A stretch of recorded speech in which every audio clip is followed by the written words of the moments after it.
Petugas kantor perizinan terpadu satu pintu Kabupaten Biren merazia sejumlah salon, warung internet, dan usaha PlayStation di wilayah itu. Razia dilakukan untuk menertibkan tempat usaha yang tidak memiliki izin. Kepala Kantor Perizinan Terpadu Satu Pintu Kabupaten Biren Muhammad Nasir menyebutkan, razia dilakukan akibat adanya laporan masyarakat terkait maraknya usaha warnet tanpa izin yang beroperasi hingga pagi hari yang mengakibatkan mengganggu ketertiban dalam kota. Selain mendatangi puluhan warnet dan warung PlayStation, petugas juga mendatangi sejumlah salon dan toko kecantikan.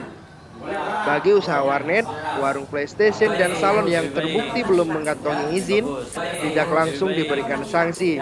Petugas hanya memperingati dan menginstruksikan pemilik usaha agar segera mengurus izin usahanya. Bagi yang belum ada izin, kita instruksikan untuk membuat izin. Dan waktu pelaksananya pada jam 9 buka sampai dengan jam 12. Apabila ini tidak dilaksanakan sebagaimana yang kita harapkan, maka nanti akan berhubungan langsung dengan Kak Satpol PP. Selain memeriksa surat izin usaha, petugas juga menempelkan selebaran peraturan tertulis tentang batas penerimaan pelanggan dan jadwal pengoperasian di setiap dinding atau pintu warnet, warung PlayStation, dan usaha kecantikan yang didatangi petugas. Dari Kabupaten Biren, Muhammad MY melaporkan untuk Aceh Video.